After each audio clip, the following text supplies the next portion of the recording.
Assalamualaikum warahmatullahi wabarakatuh. Waalaikumsalam warahmatullahi wabarakatuh. Perkenalkan, nama saya Sri Putri dengan NIM 212105030001 sebagai moderator dari kelompok 7 yang akan menjelaskan tentang pemikiran ekonomi Islam yang meliputi yang pertama, sejarah pemikiran ekonomi Islam, yang kedua, madhab-madhab ekonomi Islam. Sebelum mempresentasikan, izinkan saya untuk memperkenalkan rekan-rekan saya. Yang pertama yaitu Alan Dorit Andila dengan NIM 211105030049. Yang kedua, Rufianto dengan NIM 211105030050. Yang ketiga, Rahmatul Maufiroh dengan NIM 211105030051. Yang keempat, Ayu Sukmawati dengan NIM 212105030007. Untuk mempersingkat waktu kepada pemateri, waktu dan tempat dipersilahkan. Latar belakang. Ekonomi Islam dibangun atas dasar agama Islam. Karenanya, ia merupakan bagian yang tak terpisah dari agama Islam. Ekonomi Islam akan mengikuti agama Islam dalam berbagai aspeknya. Islam adalah sistem kehidupan di mana Islam telah menyediakan berbagai perangkat aturan yang lengkap bagi kehidupan manusia, termasuk dalam bidang ekonomi. Beberapa aturan ini bersifat kontekstual sesuai dengan situasi dan kondisi. Penggunaan agama sebagai dasar ilmu pengetahuan telah menimbulkan diskusi yang panjang di kalangan ilmuwan. Meskipun sejarah telah membuktikan bahwa hal ini adalah sebuah keniscayaan. Sejarah ekonomi Islam mulai dikenal sejak era Nabi Muhammad SAW. Dalam perkembangannya, mengalami puncak kejayaannya sejalan dengan puncak kejayaan peradaban Islam pada abad ke-6 Masehi hingga abad 13 Masehi.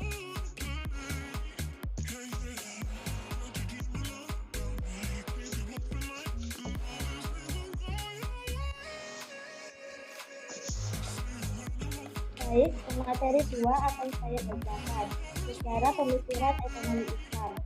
Ekonomi Islam mulai diterapkan sejak era Nabi Muhammad SAW hingga kemudian dikembangkan oleh ulama-ulama terkemudian Muslim dari waktu ke waktu hingga sampai mengalami kejayaan dan kemundurannya.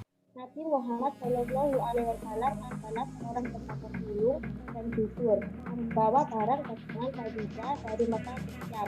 Sistem ekonomi Islam tidak semata-mata bergantung, tapi juga benar-benar memperhatikan berbagai aspek lainnya, terutama tentang etika fikih, kaitan kejujuran, dan di atas semua itu, ekonomi Islam menyeru bahwa semua aspek ekonomi hanya semata-mata mencari ridho Allah Subhanahu wa Ta'ala, menjauhi larangannya dan menjalankan perintahnya dalam urusan ekonomi.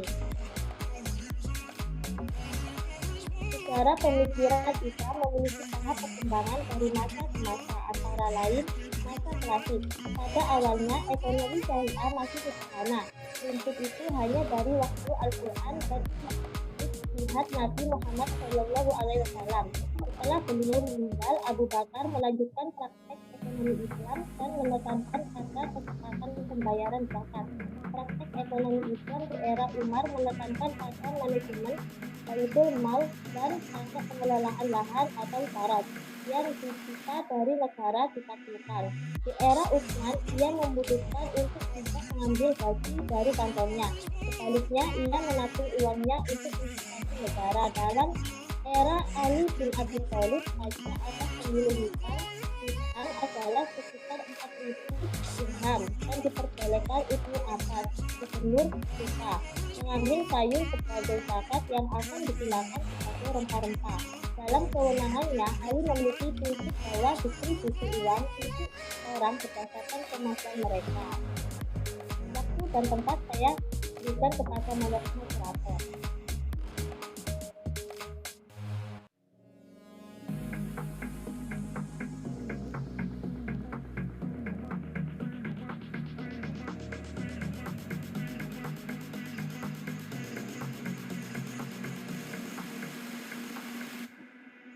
Baik, selanjutnya dipersilakan kepada Mas Arlan. Kepada persilahkan. Baik, terima kasih moderator atas waktunya yang diberikan.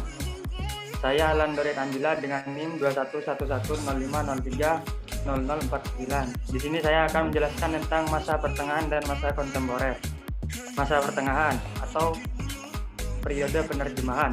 Periode penerjemahan ini berlangsung pada saat karya-karya klasik dan beberapa manuskrip dari bahasa Arab, khususnya karya-karya yang berisi ide-ide Yunani, diterjemahkan ke dalam bahasa Arab, dan para cendekiawan Muslim mulai mempelajari dan mengambil manfaat dari karya-karya tersebut. Kegiatan penerjemahan sudah dimulai pada abad pertama Hijriah, meskipun membutuhkan 2 abad lebih untuk memberikan pengaruh di antara para sarjana Muslim. Penggabungan ilmu-ilmu klasik ke dalam bahasa Arab memberikan perkembangan pemikiran baru yang penting dari karya-karya India, Persia, dan Yunani, dan menyelamatkan mereka dari kemunduran. Hal ini juga membuktikan titik pertemuan timur dan barat dan saluran yang sangat efektif untuk pertukaran ide-ide atau pemikiran. Pada abad-abad mendatang hal ini memfasilitasi bahkan mentransfer ilmu-ilmu yang bersumber dari India dan Persia ke Eropa. Masa kontemporer. Tahap ketiga pemikiran ekonomi Islam menandai terjemahan ilmu-ilmu Islam secara umum dan ilmu Greco-Arab atau penjelasan dan komentar ulama atas filsafat Yunani, khususnya dari bahasa Arab ke bahasa Latin dan Eropa lainnya. Kami memiliki laporan tentang kegiatan terjemahan dari bahasa Arab ke Yunani pada akhir abad ke-4 Hijriah di ibu kota Bizantium, Konstantinopel, Zesgin 1984. Dengan berlalunya waktu, volume penerjemahan ulang makin meningkat jauh. Oleh karena itu, periode sebelum Renaissance Barat disebut sebagai masa penerjemahan. Baik, saya kembalikan kepada moderator. Baik, selanjutnya penyampaian materi pada Mbak Dea. Waktu dan tempat dipersilahkan. Baik, terima kasih atas waktunya, moderator. Saya akan menjelaskan tentang tokoh-tokoh dan hasil pemikiran di masa klasik, yang mana pasti setiap ilmu itu mempunyai sebuah tokoh dan sebuah karya. Begitu juga dengan ekonomi Islam. Salah satunya yaitu pada masa klasik. Masa klasik pada sejarah pemikiran ekonomi Islam, di antara tokohnya yaitu Zaid bin Ali.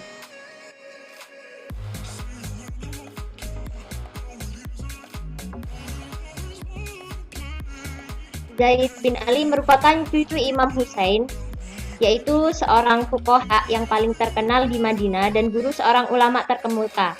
Zaid bin Ali juga merupakan tokoh pemikiran ekonomi Islam yang mana pemikirannya yaitu penjualan secara kredit dengan harga yang lebih tinggi daripada harga tunai merupakan salah satu bentuk transaksi yang sah dan dapat dibenarkan selama transaksi itu, dan dilandasi oleh prinsip saling ridho antara kedua belah pihak. Itu merupakan salah satu tokoh pemikiran ekonomi Islam pada masa klasik. Selanjutnya itu pada masa pertengahan, yang mana salah satu tokohnya yaitu Imam Al-Ghazali. Imam Al-Ghazali merupakan tokoh terkemuka, seorang filsuf sufi terbesar di agama Islam. Beliau juga merupakan pemikir ekonomi Islam pada masa pertengahan, yang mana menurut Imam Al-Ghazali, mempelajari ilmu ekonomi adalah wajib atau fardu ain bagi setiap muslim yang bekerja atau kullu muslim muktasib. Tujuan mempelajarinya menurut beliau adalah untuk menghindari kesulitan dalam bermuamalah dan hal-hal yang dapat menjerumuskan kepada larangan-larangan agama. Yang ketiga, tokoh pemikiran ekonomi Islam pada masa kontemporer. Salah satunya yaitu Imam Muhammad Abdul Manan. Imam Muhammad Abdul Manan Beliau adalah ulama di tanah Bangladesh yang mana merupakan doktor sebagai pengajar di Papua Nugini pada tahun 1970. Dan beliau adalah salah satu ulama ekonomi yang terkemuka. Salah satu karyanya yaitu Islamic Economy, Theory and Practice, yang dijadikan sebagai salah satu rujukan oleh mahasiswa, sarjana, dosen-dosen, yang mana beliau dosen-dosen tersebut pengajar ekonomi Islam. Beliau berpendapat bahwa produksi terkait dengan utility atau penciptaan nilai guna mampu meningkatkan kesejahteraan masyarakat. Barang dan jasa yang diproduksi harus berupa hal-hal yang halal dan menguntungkan, yaitu hanya barang dan jasa yang sesuai aturan syariat. Dan penjelasan selanjutnya yaitu mengenai tentang madhab-madhab dalam pemikiran ekonomi Islam, yang mana madhab-madhab dalam ekonomi Islam itu dibagi menjadi 3. Pertama, madhab Bakir as-Sadr, kedua madhab mainstream, dan yang ketiga madhab alternatif atau kritis. Saya akan menjelaskan tentang madhab Bakir as-Sadr. Pelopor madhab tersebut adalah Bakir as-Sadr. Menurut beliau, ilmu ekonomi tidak akan pernah bisa disatukan. Menurut ilmu ekonomi, masalah ekonomi muncul karena adanya keinginan manusia yang tidak terbatas.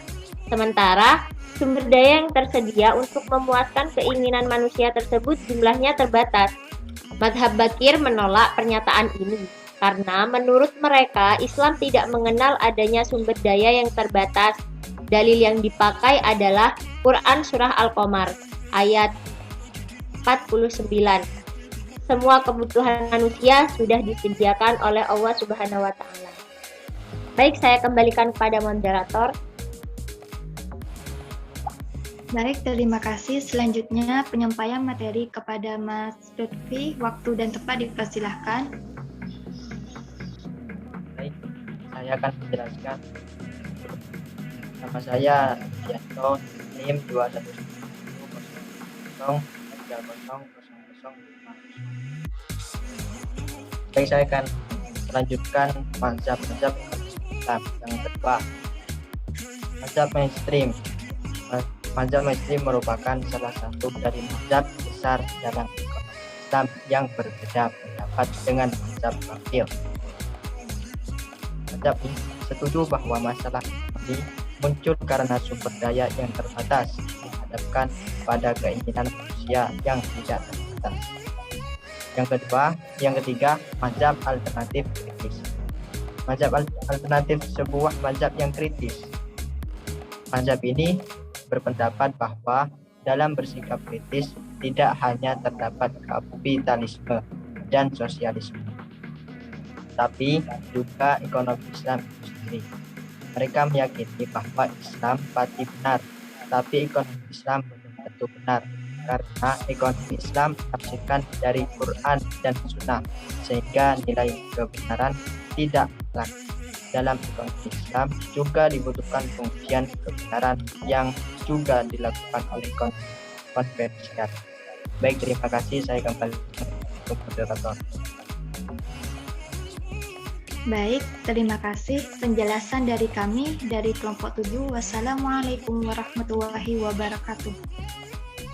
Waalaikumsalam warahmatullahi wabarakatuh. Waalaikumsalam warahmatullahi wabarakatuh.